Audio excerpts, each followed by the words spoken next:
Hello and welcome back to Mass Effect 3.2. The last video I put out was mostly about Grunt. I covered from Ashley to Grunt alphabetically though.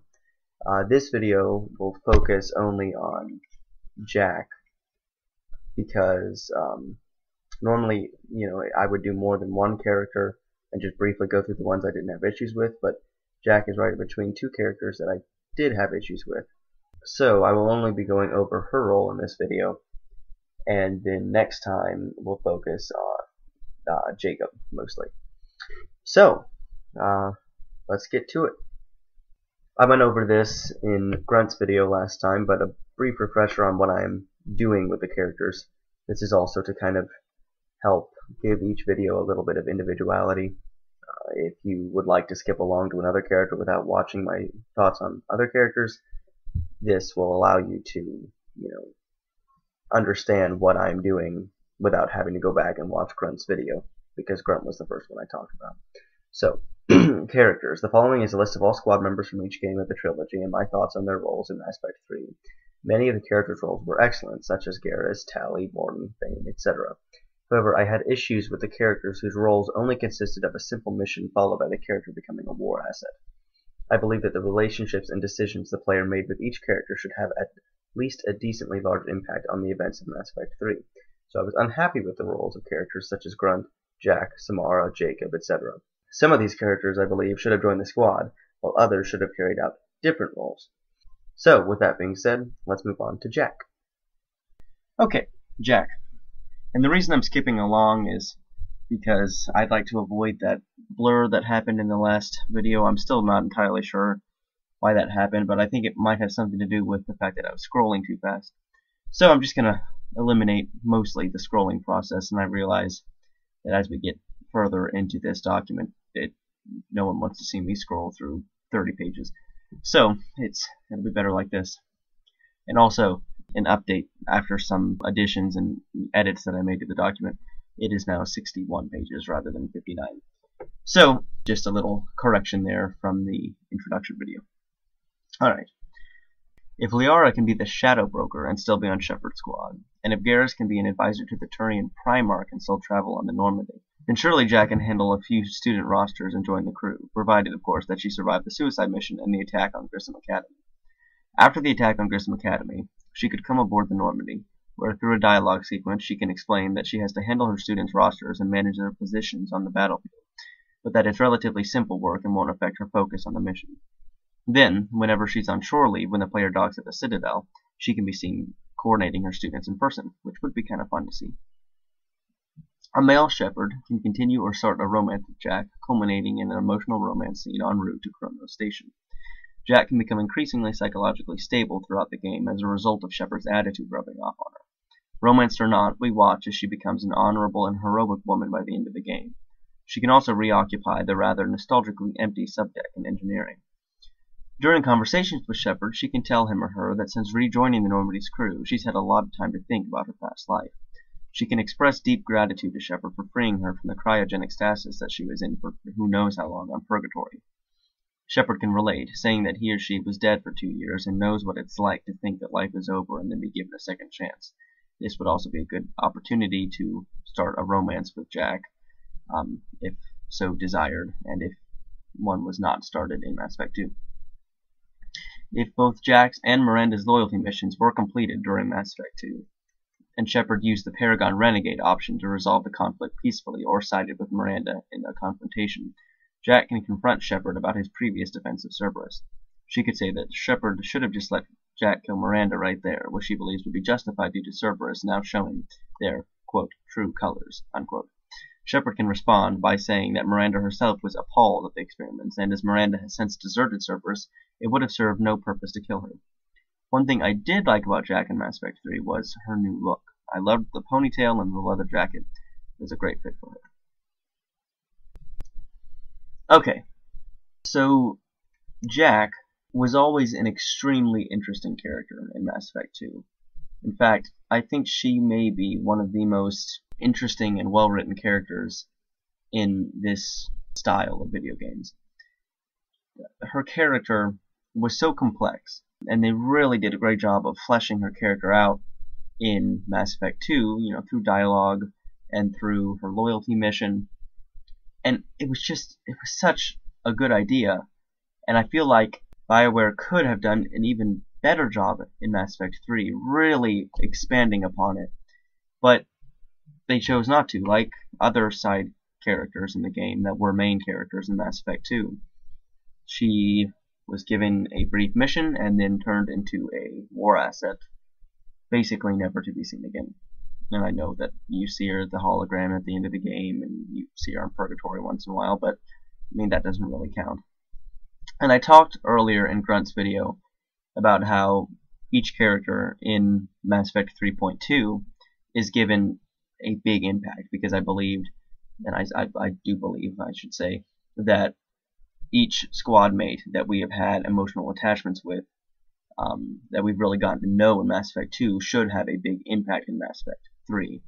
And Grunt's big impact was joining the squad, and it would be the same thing for Jack, provided, of course, that you actually do her mission, because her mission is optional, Grissom Academy, and you don't have to do it. So you could actually, if you neglected the Grissom Academy mission, you could go through the entire game without her ever being on your squad, which I think would be interesting.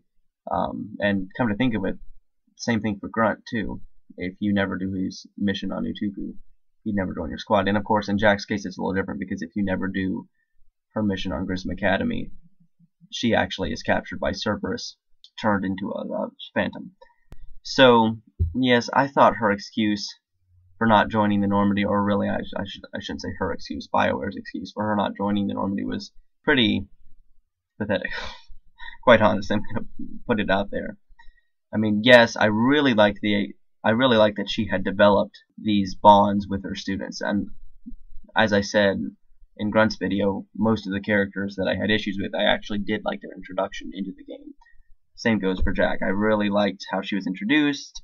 You go and you think, you're going to save this school, and all of a sudden it's this big twist that, wow, Jack is here. She's teaching. She's on the staff. This is unexpected, but it makes sense.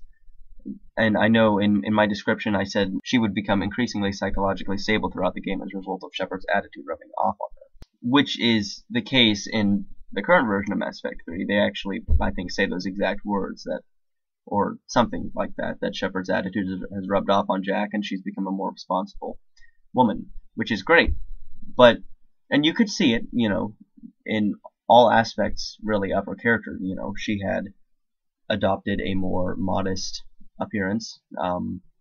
She had a very extreme appearance in Mass Effect 2, and it was more modest, still kind of eccentric, but a little more modest in this, and she'd toned down her swearing for her job, and you could see that she was becoming a more noble person. And I really liked that start that they had given her, and then it stopped. They cut it short, just like with most of the characters, most of the squad mates from Mass Effect 2. They cut it short, which frustrated me. I think that Jack, maybe out of all of the other characters from Mass Effect 2, the other squad mates, she had the most potential, which is what I said earlier when I started, was that she was one of the most well-written characters in this style of video game. And because of her complexity, she had so much potential, and it was wasted in Mass Effect 3. And I feel like, it's not just about her being on your squad and, you being able to take her out on missions and stuff. I feel like her being on your squad would be the best way to flesh out that potential to her, her character, flesh out her character to unlock that potential.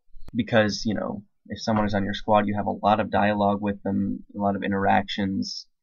And I mentioned before in Grunt's video that usually the second half or so of my descriptions of characters is about what they could say in dialogue. I did have a few more ideas with Jack than I did with Grunt. Grunt was a little iffy. I mean, I did want him to be on the team.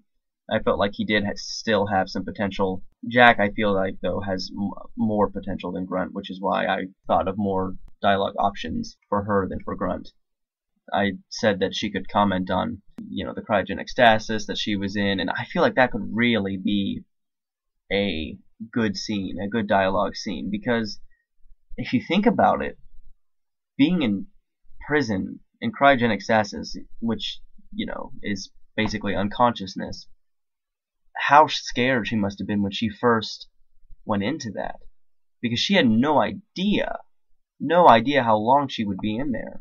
She would, you know, she was going down into that cryogenic stasis, and, you know, if you can visualize that scene from Mass Effect 2, that big tube that she's in that's locked underground. If you can imagine the scene of her actually entering that, what a horrifying prospect. She had no idea if she was ever going to wake up.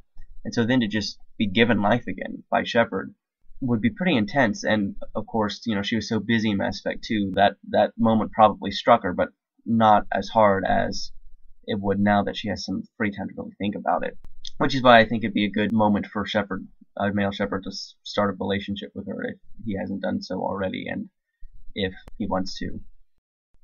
I would have enjoyed a more fleshed out romance on the ship, and then of course the final scene on Chrono Station, the climax of, you know, any romance that you have during the game.